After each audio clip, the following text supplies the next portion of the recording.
The shrill ring of her phone sliced through the darkness like a blade. Ellie Morgan shot upright, heart pounding, the sound cutting straight through the exhausted fog of her half-sleep. Rain tapped against her bedroom window in a steady rhythm, merging with the distant wail of sirens that never seemed to stop in this part of the city. She blinked at the glowing screen, 2:37 a.m., and fumbled for the phone on her nightstand, nearly knocking over the half-empty mug of cold tea beside it. "Hello?" Her voice came out rough, still heavy with sleep. For a moment, there was only silence. Then a voice, low and deliberate, slid through the line. "Where is it?" Ellie froze. The tone was not confused or polite. It was commanding, sharp enough to make her spine go rigid. "Excuse me?" she managed. "Who is this?" "You were supposed to deliver it an hour ago." The words came measured, each syllable precise, controlled. "Where is it?" Her drowsy mind struggled to keep up. Deliver what? Her pulse quickened. "You've got the wrong number," she said, sitting up fully now, the sheet pooling around her waist. Don't play games with me." His voice dropped lower, colder. "Describe yourself." She blinked, thrown off balance. "What?" "Describe yourself, or I'll find you and see for myself." The threat wasn't loud. It didn't need to be. There was a calm certainty in the way he said it, a quiet authority that chilled her more than shouting ever could. "This is ridiculous," she snapped, forcing her voice to steady. "I don't know who you are, but if you call me again, I'm contacting the police." A soft, humorless chuckle came through the receiver. "By all means," he murmured. "Tell them Alessandro Russo would like a word." The name landed like a cold weight in her stomach. She didn't know it, yet the way he said it, like it meant something, like she should know, made her throat tighten. "Look," she said, rubbing her temple. "You clearly dialed the wrong number. I don't know who you're looking for, but it's not me. Dark hair or light? What? Your hair, Ellie Morgan? Is it dark or light?" Her breath caught. "How do you know my name?" He didn't answer, just waited. The silence stretched, his quiet breathing a steady reminder that he was still there, listening. Against her better judgment, exhaustion and fear tangled in her chest until she whispered, "Dark, brown. And your eyes?" "This is harassment," she said, voice shaking. "Your eyes, Ellie." "Green," she blurted before she could stop herself. He went silent again. She could hear faint movement, maybe someone speaking near him, muffled and distant. Then his voice returned, softer now, thoughtful. "You truly have no idea who I am, do you?" "No," she said, the word barely a breath. "Interesting." Her pulse hammered as she waited for whatever came next. When he finally spoke again, it was almost gentle. "I apologize for disturbing your sleep, Ellie Morgan. Sleep well." The call ended. She stared at the dark screen, her reflection ghostly in the glass. The apartment seemed too quiet now, too still, the sound of the rain outside suddenly louder, more insistent. She tried to tell herself it was a mistake, a wrong number, a prank, a misunderstanding. But the way he had said her name made her blood run cold. Somewhere between fear and disbelief, she turned on the bedside lamp and glanced at the framed photo beside it, her parents, smiling at her graduation ceremony years ago. The edges of the picture were singed, rescued from the fire that had taken them and left her alone in the world. She lay back down, staring at the ceiling as the storm deepened outside. Sleep wouldn't come. Every time she closed her eyes, she heard that voice again. Smooth, commanding, final. "Sleep well, Ellie Morgan." And she knew, with a certainty that made her shiver, that this was not the last time she would hear it. The next morning came gray and restless, the kind of day when the city seemed to hold its breath before another storm, Ellie Morgan moved through her apartment like a ghost, trying to convince herself that the night before had been nothing but a dream. Yet the memory of that voice still clung to her like smoke. She brewed coffee, but the bitter taste couldn't wash away the unease inside her chest. Every sound seemed amplified. The hum of the refrigerator, the creak of the old wooden floorboards, the rhythmic pulse of her heartbeat in her ears. When she arrived at the hospital, the world was already in motion. Fluorescent lights, sharp footsteps, voices calling codes. Ellie tried to lose herself in the familiar chaos. But even there, his words followed her in the back of her mind, like an echo. She couldn't silence. She checked patient charts, changed dressings, smiled when she needed to, but her hands trembled every time her phone buzzed, Juan. By noon, Tracy, her senior nurse, appeared at the station, sharp-eyed as always. "You look like you've seen a ghost." Ellie forced a laugh. "Triple night shift and no sleep," she said. "Just running on caffeine and nerves." Tracy raised an eyebrow, then dropped a clipboard in front of her. "Someone left this for you at reception." Ellie frowned, expecting paperwork, but when she reached the counter, she froze. Waiting for her was a massive bouquet of dark red roses and white lilies, their scent heavy and intoxicating. A small white card nestled among the petals bore her name handwritten in precise black ink. Wrong numbers sometimes lead to the right connections. Looking forward to making yours. A.R. Her stomach turned cold. The letters seemed to breathe on the paper. Alessandro Russo, he had found her somehow through nothing more than a single call. She stared at the flowers, unable to move, as the receptionist smiled. "Must be your lucky day," they said. Lucky. She repeated quietly the word, tasting wrong on her tongue. For the rest of her shift, Ellie couldn't shake the feeling that eyes were on her.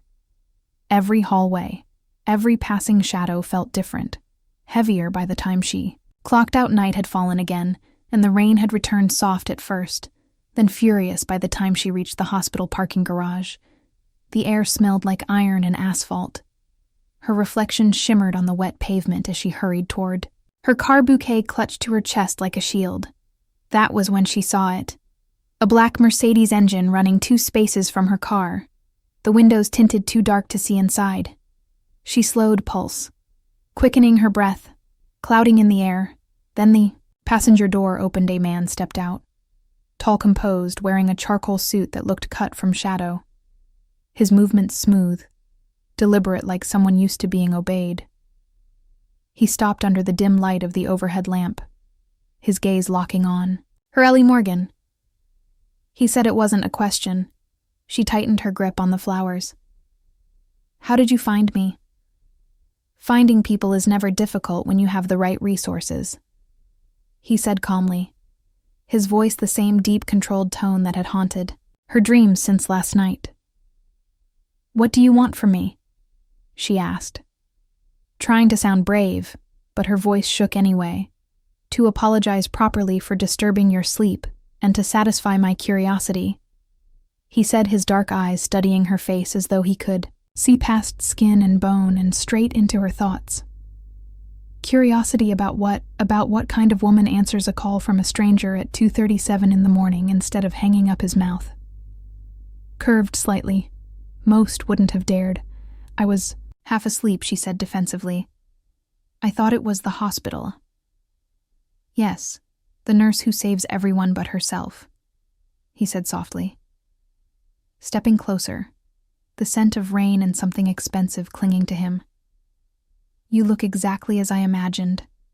And the flowers. Do they meet your approval?" "They're unnecessary," she said too fast.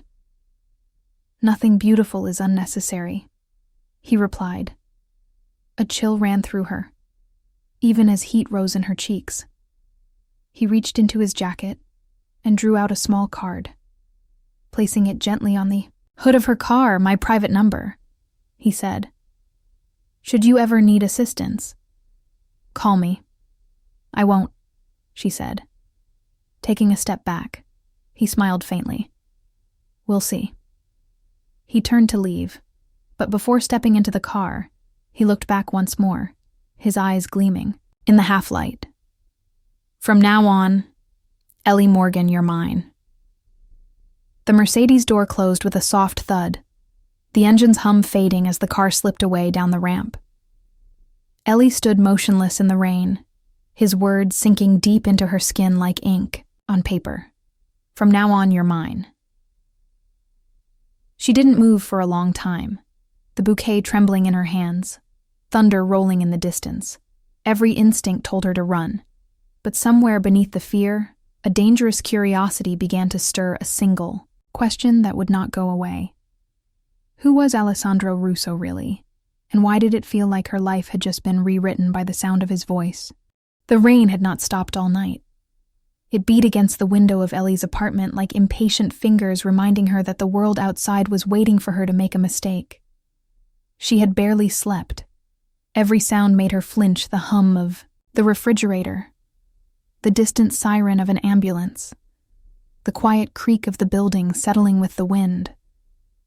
She kept replaying the night in her mind, the dark eyes, the black Mercedes, the way he said her name, like it was something he already owned by. Morning. Her phone buzzed again. A text from an unknown number. Dinner tonight, 8 o'clock. A car will be waiting. No request. No question, just an order. Her stomach twisted. She dropped the phone on the counter as if it were something alive. Her hands. Trembling, she told herself she would ignore it. She would not play whatever game Alessandro Russo was playing. She was done. But all day the thought followed her at the hospital. Her concentration broke every few minutes. She nearly dropped a tray of medication and forgot to sign 2 charts by evening. Even Tracy noticed. You're jumpy, Morgan. She said you need a vacation. Ellie forced a tired smile, wishing it were that easy. When her shift ended, she told herself she would go home, take a long bath and forget him. The streets were slick and shining as she drove home, her windshield wipers fighting the downpour. By the time she reached her building, the clock on her dashboard glowed 7:45. She laughed bitterly. He had said a car would be waiting, but surely he didn't mean it. Literally still. She hesitated before stepping out, glancing through the rain-fogged window. Her laughter died instantly at the sight of a black sedan idling near the curb. Headlights off but engine, running a man in a dark suit stood beside it, holding an umbrella as if expecting her. Ellie's pulse raced. She parked quickly and ran inside her building, taking the stairs 2 at a time. Her apartment door felt heavier than usual when she locked it behind her. She stood against it, listening nothing but the muffled sound of the storm outside. She let out a shaky breath, tossed her purse aside, and went straight for the shower. She turned the water as hot as she could and stepped under it, hoping to wash away the fear, the confusion, the image of his face. But no matter how hard she tried, the memory of his voice crept in again. That calm tone, the certainty that had no right to sound so intimate. From now on, you're mine. She slammed the tap, off water dripping down her skin, her breath uneven. It was 8 o'clock. Now she thought she could almost hear the car engine outside waiting. She threw on her pajamas and went to the couch, determined not to give him power. She picked up her chopsticks, stabbed a dumpling, and switched on the television. The glow of the screen painted her apartment in flickering light. The phone rang again. Unknown number. She ignored it. It rang again the 3rd time. She snatched it up. Stop calling me. She snapped. The voice on the other end was smooth, steady, unbothered. The car is waiting. Ellie. Her breath caught. I'm not coming. Yes, you are. You don't seem to understand who you're talking to, she said, her anger shaking with fear. I don't respond to commands. Mr. Russo Alessandro, he corrected softly. And it wasn't a command. It was an expectation. Your expectations are about to be very disappointed, she said through gritted teeth. I'm in my pajamas eating takeout. I'm not going anywhere with you. There was a pause, Then he asked, "What kind of takeout?" The question was so unexpected she almost laughed. "Chinese from Golden Dragon on 9th, she said, before realizing she had answered his question. His next words were quiet, thoughtful. "Their dumplings are atrocious. The chef doesn't use enough ginger." She froze. "You've eaten there." "I make it a point to know my city. Every street, every flavor, every hidden place." He said. "So that's how you found me?" she asked. "Because you know your city." No, finding you required something more specialized. The chill that ran through her had nothing to do with the rain outside. "That's not reassuring." It wasn't meant to be. His tone hardened.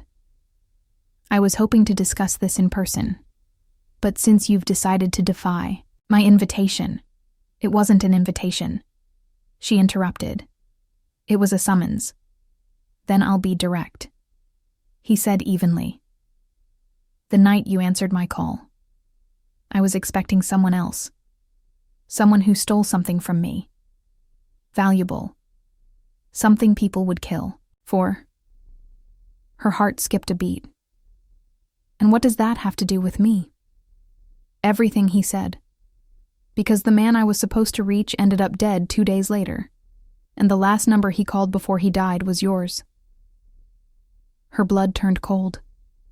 She could hear the faint sound of the rain again on the other end, the hum of an engine, the faint echo of his breathing. "You're lying," she whispered. "Am I?" he said quietly. "There are people who now believe you have what he stole, and they are not as patient as I am. You can stay in your apartment and pretend this conversation never happened, or you can step outside and choose the safer option." "And what exactly is the safer option?" she asked. "Me?" he said simply. The line went dead. Ellie sat frozen on the couch, the sound of rain filling the silence. She stared at her reflection in the black screen of the television, and for the first time she understood this was no random call. No coincidence. Her phone buzzed again, this time with a text. 5 minutes. Her breath came fast. She looked at the door. The car outside, the shadows shifting in the rain. Every instinct screamed danger, but deeper beneath the fear, something else stirred a pull. She couldn't name. She stood up slowly, her reflection in the window. Pale and uncertain. If she walked out that door, she knew there would be no turning back. She also knew she would never forgive herself if she didn't find out why this man had chosen her that night, when the phone rang by mistake. The rain had turned the streets into mirrors of trembling light. When Ellie finally stepped outside her building, the city around her hummed with distant sirens and the hiss of tires on wet asphalt. Her heartbeat was louder than both. The black sedan waited at the curb, its windows tinted. The driver stepped out, wordless umbrella in hand, his expression unreadable. "Mr. Russo is waiting," he said, his voice low, polite but leaving no room for refusal. Ellie hesitated for one final second, then slid into the back seat. The doctor closed behind her with a muted thud that felt too much like the sealing of fate. The scent of leather and rain filled the air, and across from her in the shadows sat Alessandro Russo. He was dressed in a dark suit, the color of storm clouds, his face half hidden by the faint reflection of passing streetlights. "You came," he said, not surprised, not even questioning it. "You didn't leave me much of a choice," she replied, her hands gripping her knees, her pulse loud enough to drown out the world. "There is always a choice," he said softly. "The difference is whether it's wise." The car moved smoothly through the city, gliding past pools of neon and glass, his gaze never leaving her. She tried to steady her breathing, trying to convince herself that she wasn't sitting in the car of a man who could end lives with a single order. "Where are we going?" she asked. "Somewhere private, somewhere safe." He answered in a way that didn't reassure her at all. "Those words don't always mean the same thing," she said, his lips curved faintly. Perceptive, but in this case they do. He turned his face toward the window, the flicker of lightning outside catching the sharp edges of his jaw. The city fell away, replaced by the long winding roads of the northern, hills, trees bending under the rain ahead through the blur of water and night. She saw the glow of iron gates as they swung open, automatically revealing a mansion that rose like a dark cathedral against the storm. The car stopped beneath a stone archway. The driver hurried to open her door. Alessandro stepped out first, his presence commanding even in silence when he offered his hand. She ignored it for half a second, before realizing that refusing him might be the bigger mistake. His touch was warm, steady, too sure of itself. The interior of the mansion was all shadows and gold. The air carried the faint scent of wood smoke from the fire burning in a grand fireplace. Art lined the walls, oil paintings that seemed to watch her as she passed, marble floors echoing beneath her steps. He led her into a room that looked like something from another century: leather chairs, heavy drapes, crystal decanters of amber liquid. Sit, he said. She obeyed, though every muscle in her body screamed against it. He poured 2 glasses, one for himself and one that he left untouched before her. I owe you an explanation, he said, his tone calm but heavy. The night you answered my call, I was expecting a message from a man named Gregory Petrov. He was supposed to deliver something that belonged to me. He did not deliver it. Instead, he vanished 2 days later. His body was found in the harbor. Ellie's skin prickled. That's horrible. But what does that have to do with me? The last call he made before he died was to your number, he said quietly. That makes you a link in a very dangerous chain. It's a coincidence. She said millions of people have similar numbers. Coincidences are a luxury I cannot afford, he said.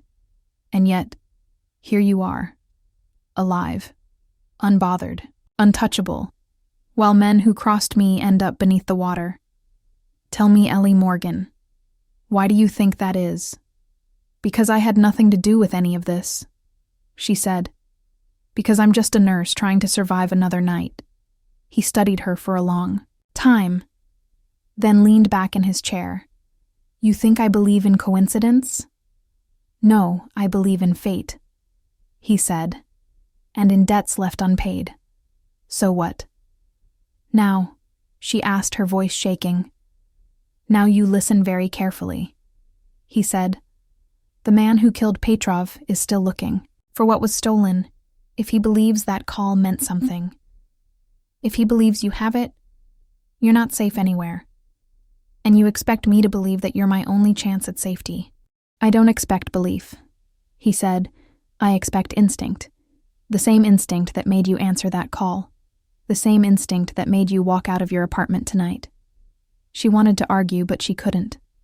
His words were too precise, too unsettling. As if he could see through the fear into the small, reckless part of her that had wanted to see him again. What did Petrov steal? She asked after a long silence.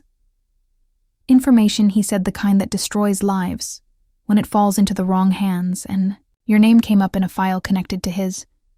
That's impossible, she said. My name is not connected to anyone like that. He reached into his pocket and placed a small photograph on the table in front of her, the edges slightly bent. The image, old, faded, her breath caught. It was her father, younger, smiling, standing beside a man she didn't recognize. That's not possible, she whispered. Your father knew Richard Dawson, Alessandro said softly. He wasn't the man you think he was. The room spun slightly, her fingers trembling as she picked up the photo. How do you have this? Where did you get it? My world and yours have been crossing paths for much longer than you know, he said, leaning forward until his voice was a whisper just above the crackle of the fire. The fire that took your parents wasn't an accident. Ellie, she froze her throat, closing around the air that wouldn't come out. It was a message, he said, and whoever sent it might think you still have what your father died protecting. Silence that followed was endless. Only the sound of rain on the glass and the slow crackle of the burning logs remained in the heavy golden light. She looked up at him, seeing not just the danger in his eyes, but something else. Something she couldn't. Yet, "Name you can pretend this conversation never happened," he said.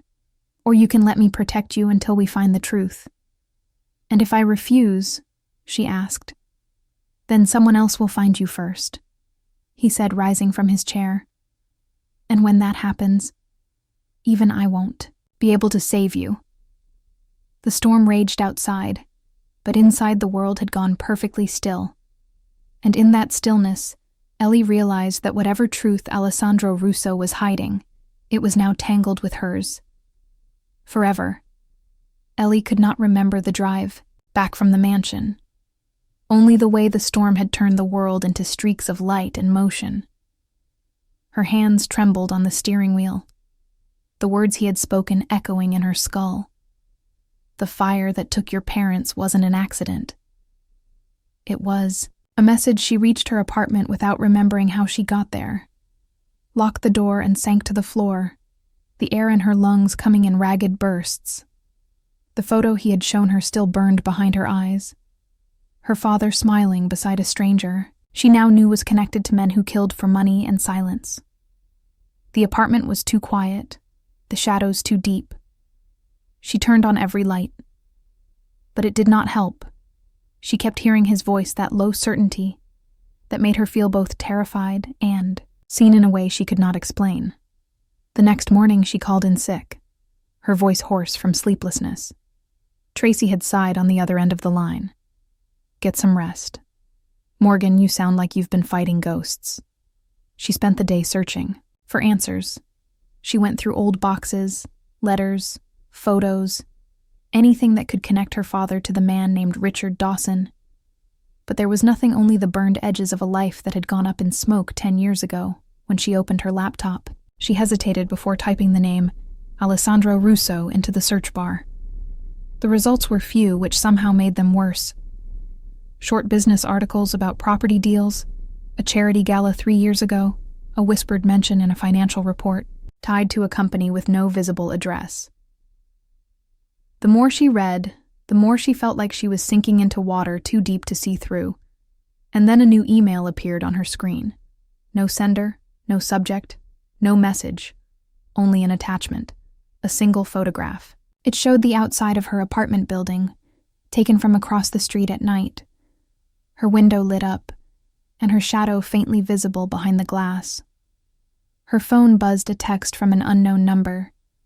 "You should have locked your balcony door." She spun toward the window, her heart slamming into her ribs. The curtains moved faintly in the draft. The balcony door opened just an inch. She ran to slam it shut. Double locked. It drew the curtains, but her hands were shaking so badly she could barely breathe. Her phone buzzed again. "I told you others might come before me." She dropped the phone. It landed on the rug, vibrating as the message repeated with a second line. "Stay somewhere safe tonight. The choice is yours." For an hour, she sat in silence, staring at the phone until finally she picked it up and dialed the only number she could think of. The one printed on the small card he had left on her car hood the night in the garage when he had said those words. "From now on, you're mine," he answered. On the first ring, "I was wondering when you'd call," he said, his tone calm, as always. "Someone was here?" She said, her voice breaking. "They took photos. They know where I live." There was a pause. Then his voice dropped lower. "Pack a bag and leave everything. Else behind my driver will be there in 10 minutes. I don't even know if I can trust you," she whispered. "Then don't," he said. "Trust your fear. It will lead you where you need to go." When she stepped outside. Minutes later, the street was empty, except for the same black Mercedes parked at the curb, headlights cutting through the mist. She climbed in the driver. Silent, his eyes fixed on the road ahead. They drove through the city until buildings thinned and the sky darkened again, clouds heavy like iron. The car turned down a long private drive ending at tall gates, guarded by men in black jackets. their movements brisk, efficient. Inside the mansion, Alessandro was waiting, the firelight reflected in his dark eyes as if the flames belonged to him. He looked at her not with surprise, but with inevitability. "I told you this would happen," he said, motioning for her to sit. "Tell me what you want from me." She said, "Why are you doing this?" "Because the people who killed your parents think you have something that belongs to them," he said. "And because I want it too. So you admit this isn't about protection." "Everything is about protection," he said, leaning forward. "Sometimes we protect what's ours. Sometimes we protect what we need. And what do you need?" she asked. "The truth?" He said softly, and then more quietly. She didn't respond. She couldn't. His words hung between them like the slow pull of gravity. Her hands clenched in her lap. He rose and walked to a heavy desk, pulling open a drawer. He placed a small metal key before her. "This is for a locker in the city," he said. "A safety deposit box opened 10 years ago in your full name. Elizabeth Morgan, 1 week before the fire." Her breath caught. "My father opened it, didn't he?" "Yes, and what's inside may be the reason he died," he said. "You will open it with me tomorrow morning. And if I refuse?" "You won't," he said, "because you already know that the answers you've been running from are waiting inside." She stared at him, lightning flashing outside, casting his face in shifting light. He was beautiful and terrible in the same breath, like the storm itself. "Why are you helping me?" she whispered. He looked at her for a long time, then said, "Because someone once saved me when I didn't deserve it, and because fate doesn't make mistakes. Ellie, not when it rings at 2:37 in the morning." The rain began again, soft against the glass. The fire crackled between them, and for the first time she realized she was not afraid of the man before her. She was afraid of what would happen if she believed him. The city still slept under a curtain of fog when Ellie arrived at the First National Bank. Her heart beating so loud, it drowned out the faint murmur of morning traffic. Alessandro walked, beside her, his stride purposeful, his presence drawing glances from everyone they passed. He didn't speak, and neither did she. Every word felt dangerous inside that silence. The manager opened the vault himself, his hands trembling when Alessandro presented his credentials. A heavy steel door swung open, the air inside cool and still, the sound of metal and locks clinking like whispers of old secrets. The box was there. Number 1374, her name etched neatly into the record. She signed the papers, her fingers cold and unsteady, then lifted the narrow silver container onto the table.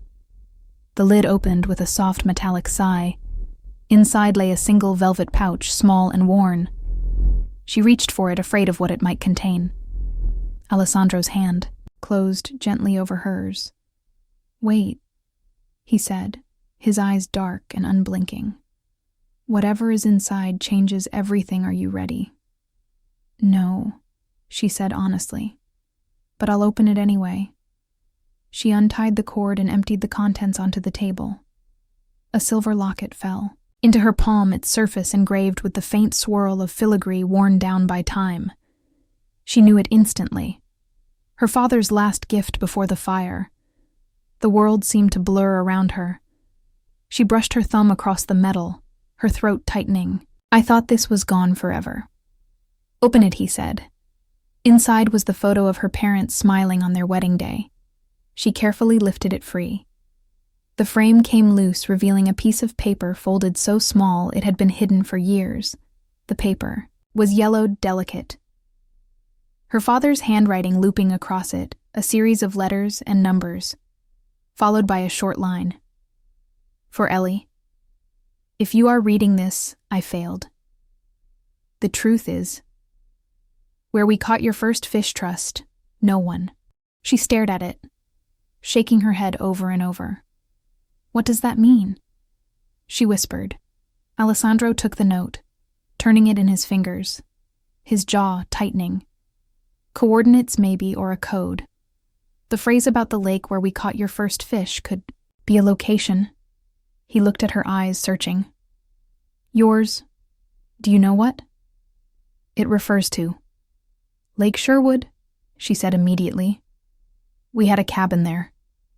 We used to fish off the dock. Then that's where we start, he said. Before she could respond, the door at the end of the hall opened abruptly. 2 men entered. Dark suits, plain expressions, but their eyes wrong too. Focused too cold. Alessandro's voice dropped. Stay behind me.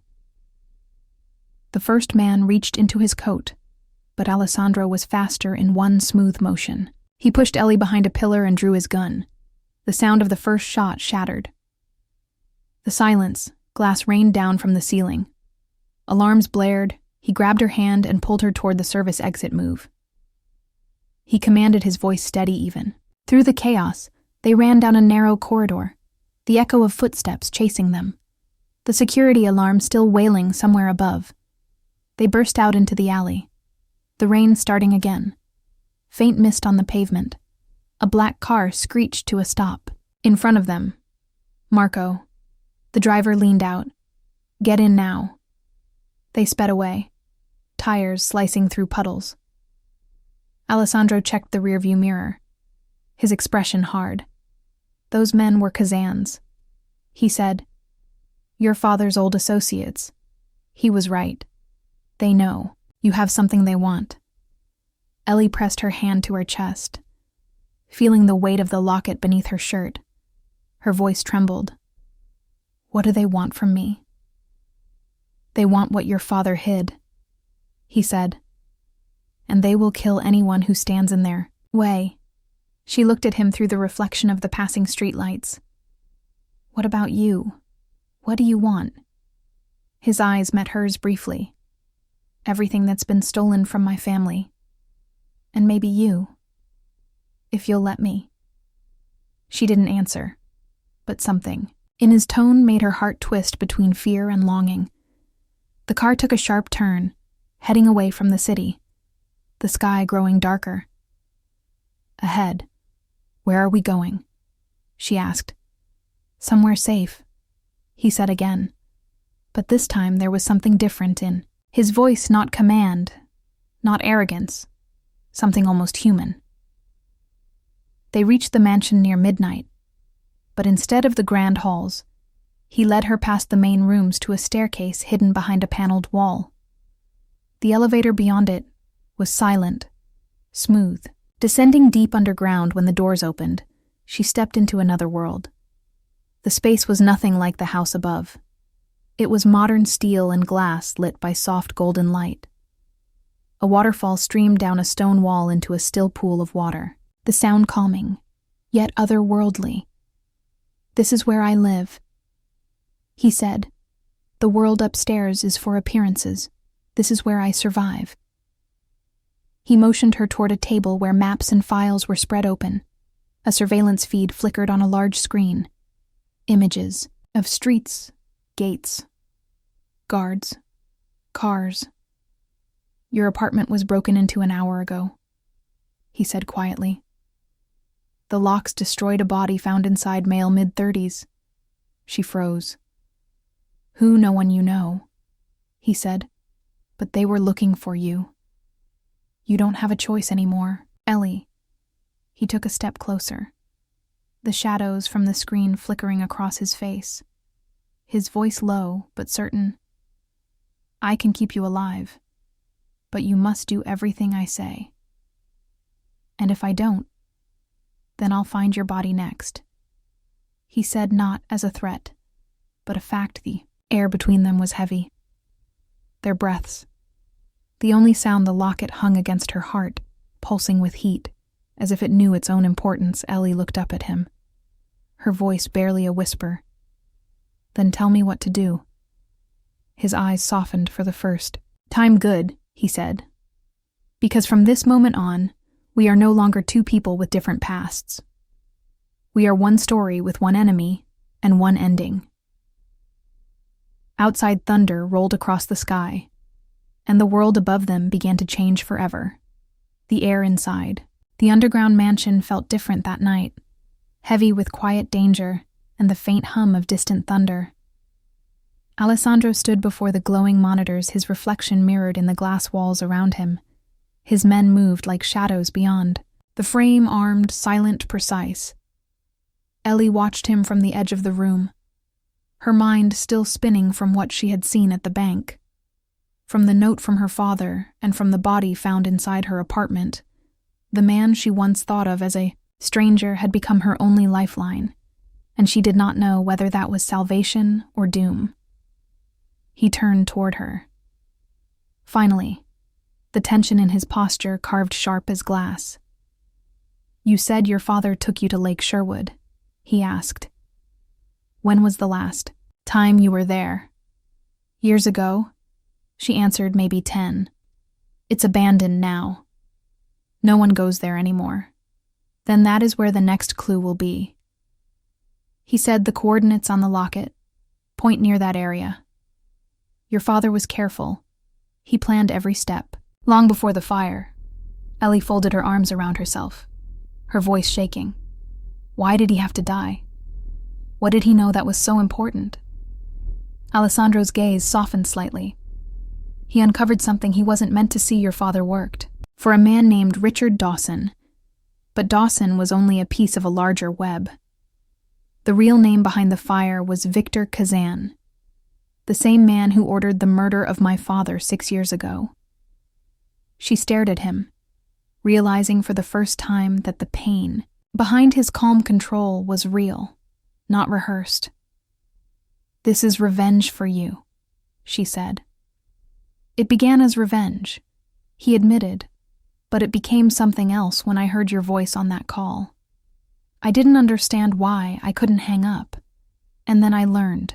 Your name, Morgan, the daughter of the man who tried to do the right thing when everyone else ran from it." Ellie felt her heart twist, the quiet sincerity in his tone, cutting through the steel around her fear. "What happens if we find what he hid?" she asked. "If the hard drive still exists," he said, "it contains enough evidence to destroy every name tied to the syndicate, mine included. If I use it, I end the bloodline of my world forever." He stepped closer until she could see the faint scar that cut through his left eyebrow, but using it also means surrendering everything I've built. "Then why help me?" she whispered. "Because someone has to finish what they started," he said. "And because you make me remember that there's more to living than surviving." The lights on the monitors flickered. Suddenly, Marco entered, his face pale. "We've intercepted new chatter." He said the Kazan group has put a bounty on the girl's location. They're sweeping hospitals, banks, everything they think she still has. "The drive." Alessandro's eyes darkened. "Double the guards at every entrance," he ordered. "No one leaves or enters without clearance." Marco nodded but hesitated. "There's something else." A name was mentioned. "Richard Dawson. He's alive." Ellie felt the ground vanish beneath her. "What do you mean?" "Alive?" she asked. Marco glanced at Alessandro before speaking. "We had reports he died years ago, apparently staged. He's been hiding in Europe, moving funds through shell companies. His last transfer was routed through an account under your father's name." "Ellie." Her breath hitched. "That's impossible. My father's account was closed after the fire." "Not completely." Alessandro said, his mind already turning the pieces together. "If Dawson is alive, then he's the link between your father and Kazan. He's the reason your number was connected to Petrov. Your father must have trusted him once, and now he wants whatever my father hid," she whispered. "Exactly," Alessandro said, "which means he'll come. For you. Next." Ellie looked up at him, the firelight reflecting in her eyes. "What if I go to him? What if I make him believe I still have it?" Alessandro's head snapped up. "Absolutely not." He said, his voice low and sharp, the kind of command that silenced. "Rooms, you're not bait. Maybe that's the only way she insisted he doesn't know we found the locket. If I make contact, it could draw him out, give you the chance to finish this. He stared at her, the muscle in his jaw tightening. You have no idea what a man like Dawson is capable of. He said he'd destroy you without hesitation. So teach me. She said, her voice steady for once. You said fate doesn't make mistakes. Maybe this is mine. The silence that followed was electric. Alessandro stepped closer, his voice dropping to a whisper. You're braver than I thought, and that terrifies me. She met his eyes, the pull between them undeniable. But before he could speak, Marco's voice cut in. Boss perimeter breach. The alarms blared again. Red light, flashing across the glass walls. Alessandro turned instantly, all exits sealed. He said, Get her to the secure wing now. Marco grabbed her arm, but she pulled free. Alessandro, they already know we're here, she said. You can't keep running from this. He looked at her. A storm behind his dark eyes. Then he reached for his weapon and said, If they've come this far, they won't leave alive. Stay behind me. Gunfire erupted above them, echoing through the stone halls. Ellie ducked as glass shattered. Somewhere nearby, Alessandro fired back 2 quick, precise shots, then dragged her toward the elevator that led to the upper floors, Marco covering their rear. The elevator doors opened to chaos. Men in black stormed the foyer, flashes of light, and the thunder of bullets filled the air. Alessandro pushed her into cover beside a marble pillar, his expression cold and controlled. Stay down, he said. She watched as he moved like a shadow, every motion deadly calculated. When it was over, the silence felt unreal. The intruders were down, his men already securing the area. The marble floor streaked with rain and blood. Alessandro turned to her, his face streaked with sweat and fury. This was no random attack. He said they knew exactly where to hit. Someone betrayed us. Who? She asked, trembling. He looked at her for a long time, his expression unreadable. I don't know yet, but until I do. You don't leave my sight, not for a second. He reached out, brushing a wet strand of hair from her face, his voice quieter, almost broken. Ellie, this isn't just about the hard drive anymore. It's about you. And if anyone tries to take you from me again, they'll find out exactly what kind of man I am. The night outside cracked with lightning, and in that storm-filled silence, she realized she wasn't sure which was more dangerous, the men hunting them, or the one standing before her, whose protection felt too much like possession, whose eyes promised both ruin and salvation. The mansion smelled of smoke and gunpowder, long after the fight had ended. Shattered glass crunched under Ellie's shoes as she followed Alessandro down the corridor. His coat streaked with blood that wasn't. The storm outside raged harder, lightning flashing against the tall windows like nature itself was trying to break in. She couldn't stop shaking, but she refused to let him see it. You need to leave this place, he said without looking back. They'll come again, and next time they won't miss. I'm not leaving without answers, she said, her voice small but firm. He stopped, turning slowly, his eyes dark under the flicker of the security lights. Answers will mean nothing if you're dead, Ellie. Then teach me to stay alive, she whispered. He studied her face for a long moment, before nodding once. Fine. But from now on, you do exactly as I say. Understood. She nodded and followed him through the wreckage. They reached a reinforced steel door at the end of the hall. Alessandro pressed his thumb against a scanner. The lock hissed open, revealing a hidden passage that descended into darkness. This way, he said, his voice echoing off the walls. The passage led to an underground garage filled with black vehicles and crates of weapons. Marco waited by one of the cars, already packed and ready. Dawson is on the move, he said. We traced his location to the outskirts of Lake Sherwood. He's got at least a dozen men with him. Ellie froze. Lake Sherwood, that's where my father's note led us. Exactly.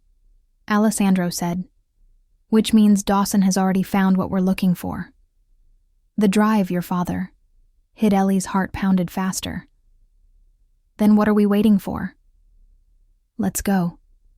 You don't understand, he said. Dawson won't destroy the evidence, he'll sell it. Whoever buys it gains control over everything. My world, your father's enemies, the whole empire. Then we stop him, she said. He looked at her, and something changed in his expression, a mix of respect and worry. He opened the car door and motioned for her to get in.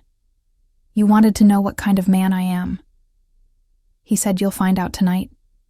They drove for hours, the road winding through forests soaked with rain, the sky heavy and silent the closer. They came to the lake. The more the fog thickened, Ellie's thoughts spun between terror and disbelief. Her father, Dawson Alessandro, all connected by something buried long before she had understood the danger she was born into when they finally reached the lake. The water was black and still reflecting the faint glow of the headlights. Alessandro cut the engine and motioned for her to stay quiet in the distance. Faint lights shimmered from the old cabin, half hidden by trees. Figures moved. Inside, armed their shadows stretching across the walls, he handed her a small earpiece. Stay close to me. Don't speak unless I tell you to. If something happens, you run to the water and keep running until you see my men on the other side. What about you? She asked. I don't plan on dying tonight, he said. Then paused, leaning closer, his breath warm against her ear. But if I do, promise me you'll find the truth, even if it destroys me. She couldn't answer before he slipped out of the car, moving through the trees like a shadow. She followed close behind every step, echoing with fear and adrenaline. They reached the cabin's edge through the cracked window. She saw a man she recognized from old photos. Richard Dawson, older, grayer, but unmistakable. His hand rested on a small metal case lying open on the table inside it. A flash drive. Alessandro's voice came through the earpiece softly. He's got it. Wait for my signal. But before the signal came, a voice cut through the night. Not from Alessandro, not from Dawson, but from behind her. Don't move. Miss Morgan. Gun pressed against the back of her neck, she froze. 2 men stepped out of the shadows, weapons drawn. Dawson turned toward the window, smiling as if he'd expected them all along. Bring them in, he said. They dragged her through the door. Alessandro followed, a gun to his temple, but calm, as if the entire scene were already mapped out in his mind. Dawson greeted them with a slow smirk. So this is the nurse who ruined my quiet life, he said. Your father had your eyes brave, foolish eyes. Ellie glared at him. What did you do to him? I gave him a choice, Dawson said, and he made the wrong one. Alessandro's voice was sharp. Don't waste your breath with him. He lies as easily as he breathes. Dawson chuckled. And yet you came here for what I hold in my hand, which means the truth still matters to you. Doesn't it, Russo? What's on that drive? Alessandro said, everything. Dawson replied, the full record of Kazan's operations, every transaction, every death, and every man who paid to keep his hands clean. Including yours. Russo Ellie turned to Alessandro, confusion and fear colliding. What is he talking about? Alessandro's jaw tightened. I was part of it once. He said quietly before I learned what my father's death really meant, before I knew who Kazan truly served. Dawson laughed, the reformed devil pretending to be a savior. How noble! Alessandro lunged forward, grabbing one of the guards. In a single motion, the gun went off. Chaos erupted, bullets splintered the cabin walls. Ellie ducked behind the table, the flash drive sliding across the floor. She crawled for it as gunfire echoed through the storm. Alessandro fought like a man possessed, his movements a blur of violence and precision. Dawson reached for the gun, but Ellie was faster. She grabbed the flash drive and hit him with a glass bottle from the table. He stumbled back. Cursing, Alessandro fired one last shot, the bullet hitting Dawson in the shoulder. He fell clutching his arm as Alessandro pulled Ellie to her feet. "We have to go now," he said. They ran into the rain, the cabin behind them catching fire from the spilled fuel smoke rising into the black sky. Sirens wailed somewhere in the distance. Ellie clutched the flash drive to her chest, Alessandro's hand gripping hers so tight it hurt. When they reached the car, she turned to him, shaking, "What's on this drive? What did my father die for?" He looked at her, his face streaked with rain and blood. "The answer is inside," he said, "but once you see it, nothing will ever be the same." She met his gaze in the dim light, seeing the storm reflected in his eyes. "Then tell me," she said. He hesitated, then whispered the truth. "Ellie, your father wasn't just a victim. He was the man who tried to expose me." Lightning split the sky above them, the sound of thunder drowning the silence between them. And for the first time, she realized the man who had sworn to protect her might also be the reason her life had fallen apart. The world, outside the burning cabin, dissolved into darkness and rain. Ellie stood motionless in the mud, the flash drive clutched in her trembling hand, the weight of Alessandro's confession pressing against her chest. She stared at him through the blur of smoke and lightning, her voice barely breaking through the storm. "You knew my father, you lied to me." Alessandro's face was pale, but his eyes were steady. "I didn't lie. I just didn't tell you everything. Your father and I were part of the same circle years ago before the fire. Before any of this went wrong, he was a good man, but he trusted the wrong people." "You mean he trusted you?" she said, tears burning behind her eyes. He took a step closer, rain running down his face. "Listen to me, Ellie. I never meant for him to die the night the fire started. Kazan wanted the files your father hid. I was ordered to retrieve them. I refused when I went back. The house was already in flames. Your father saved me, not himself. He shoved me out through the back door before the roof collapsed." She shook her head, backing away from him, the sound of sirens growing closer in the distance. "You expect me to believe that after everything you've done, I expect you to survive," he said, the pain in his voice. "Ra Kazan is dead, but Dawson isn't the only one hunting you. That drive holds proof of every name that paid to keep Kazan's empire alive. If you expose it, the entire system falls, including me. Then maybe it should." She said, her voice trembling. Maybe that's just as thunder split the sky above them. He looked at her like a man standing on the edge of ruin. "Maybe it is, but if you release it without knowing what's inside, you'll start a war that will bury thousands of innocent people."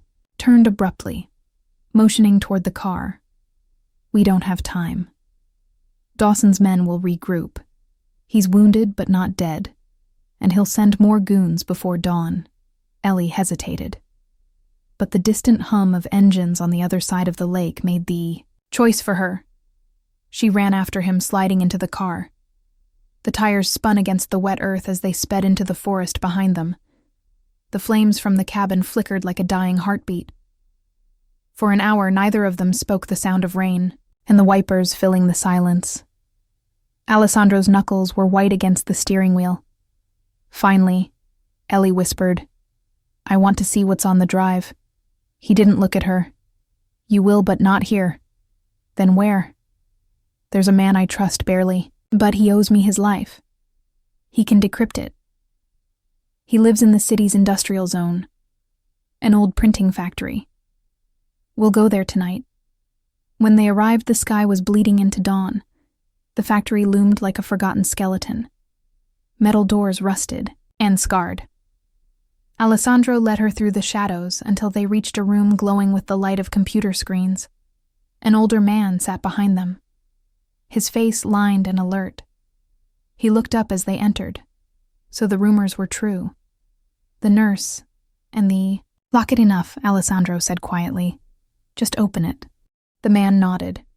Inserting the flash drive into his system, lines of code flashed across the monitors. He typed quickly, his hands moving with practiced precision. After a minute, the first files appeared. Thousands of documents, videos, bank transfers, photographs. Ellie leaned closer. One image made her freeze. Her father standing beside Alessandro and Dawson, papers spread on a table between them. She pointed at the screen. "What is that?" The man zoomed in. Classified documents, contracts, money trails. The words at the top burned into her mind. Russo Enterprises and Morgan Industries Project. Seraph Alessandro's voice was hollow. "Your father and I were part of a plan to clean the syndicate from the inside. Project Seraph was supposed to expose Kazan's network through legal channels. But Dawson betrayed us. He sold the data to foreign investors. Your father tried to retrieve it, but he was caught. The fire was to erase every trace of what he built." Ellie turned to him, the betrayal twisting inside her. "So, all this time you were part of the same corruption." "I was trying to end it," he said, his voice rising. "I was trying to stop it. But once blood was spilled, there was no clean way out." The old man interrupted. "Something's wrong," he said. "Someone else is accessing the files remotely." They found the signal. Alessandro's expression hardened. "Shut it down now." "Too late." The man said, "The feed's been traced." Before he finished the sentence, the windows shattered. Gunfire exploded across the room. Alessandro grabbed Ellie, pulling her to the ground, fragments of glass raining around them. "Get to cover," he shouted. The old man slumped over the desk, a bullet through his chest. Alessandro fired back 2 shots, hitting one of the intruders, who fell. Instantly, Ellie crawled behind a metal cabinet, heart racing every breath. A struggle, Alessandro moved like a predator, precise and deadly, taking down one after another. But there were too many. He looked over his shoulder, eyes blazing. "Ellie, run now. Through the back door. Go to the water treatment tunnel. Follow the lights. I'm not leaving you," she screamed. "You have to," he shouted. Firing again, a bullet grazed his arm, blood splattering across the floor. He reached into his jacket, pulling out a folded note, and pressed it into her hand. "Find the lake again. Find what your father buried beneath the dock. It's the only copy of the full archive now." Gold tears blurred her vision as she shook her head. "I can't." He cupped her face with his blood-stained hand, his voice softer than the rain. "Yes, you can. And if I don't make it out, promise me you'll finish this. Promise me you'll live." Then he pushed her toward the back door, before turning to face the attackers alone. She stumbled through the darkness, shots echoing behind her. The metallic scent of gunfire thick in the air. The tunnel ahead was narrow, lit only by flickering emergency lights. She ran until her lungs burned, until the sound of bullets was replaced by the roar of rushing water.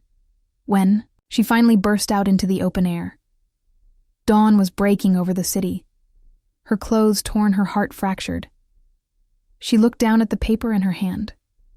Alessandro's handwriting scrawled across it, coordinates in a single line in faded ink. "If you reach the lake and I don't follow, tell the truth for both of us."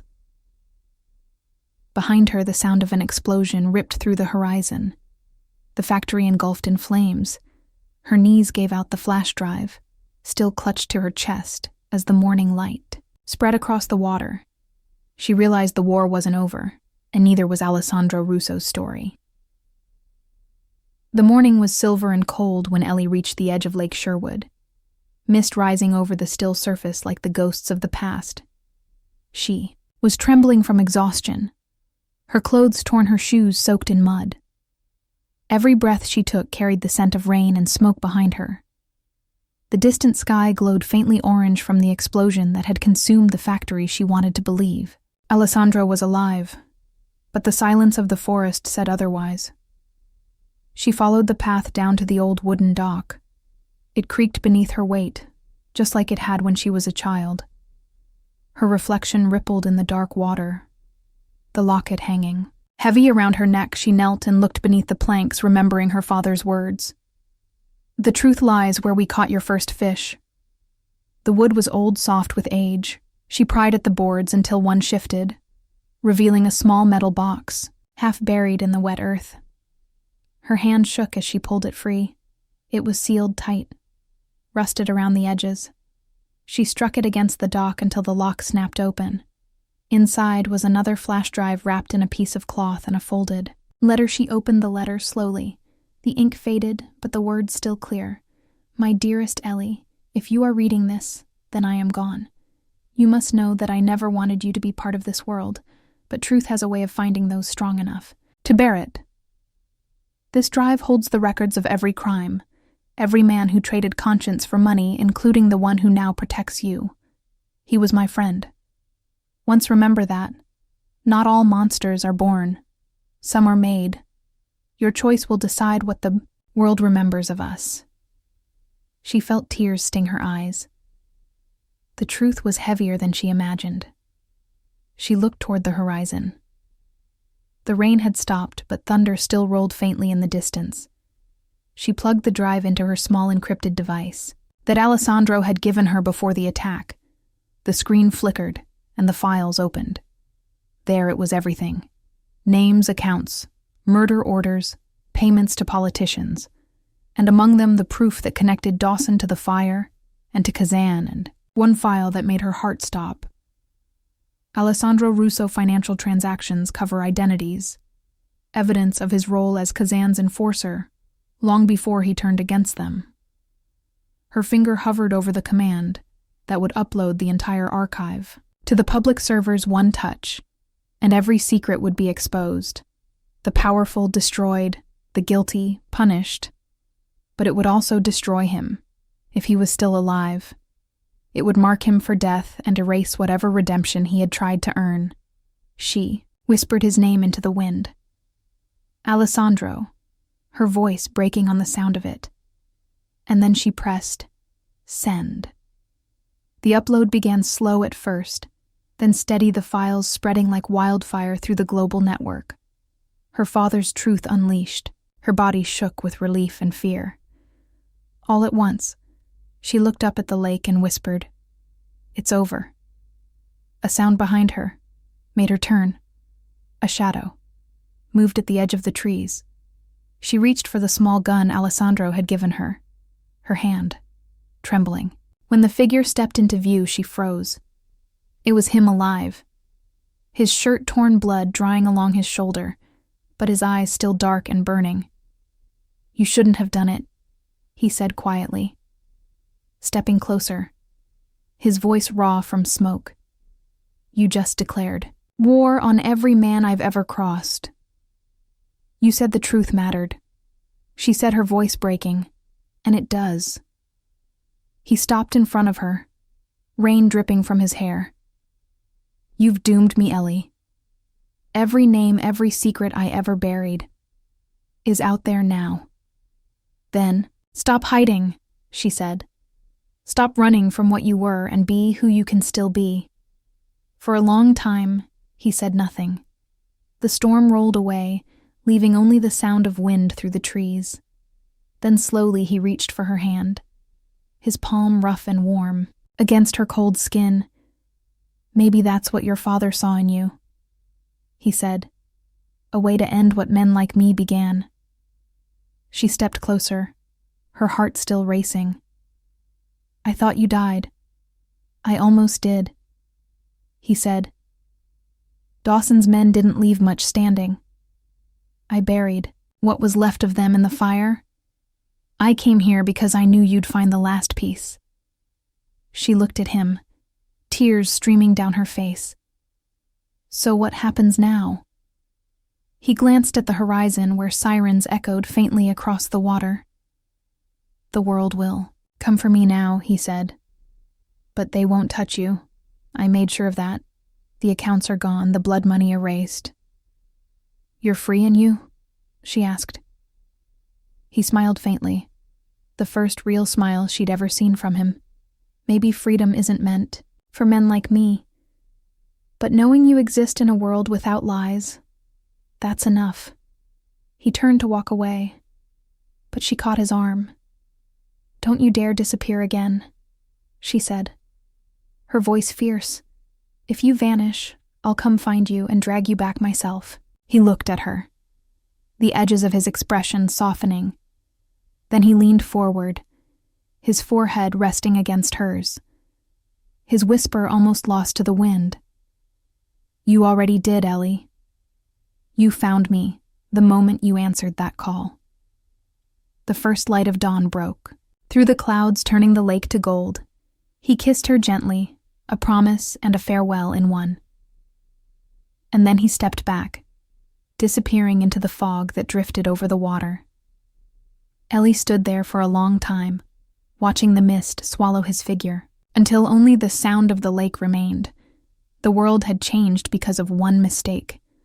One midnight call she thought of her father, of the fire of Alessandro Russo, and of the truth she had finally set free. As the sun rose over Lake Sherwood, Ellie smiled through her tears, whispering into the wind. You were right, Dad. Not all monsters are born. Some are made, but some can still be saved.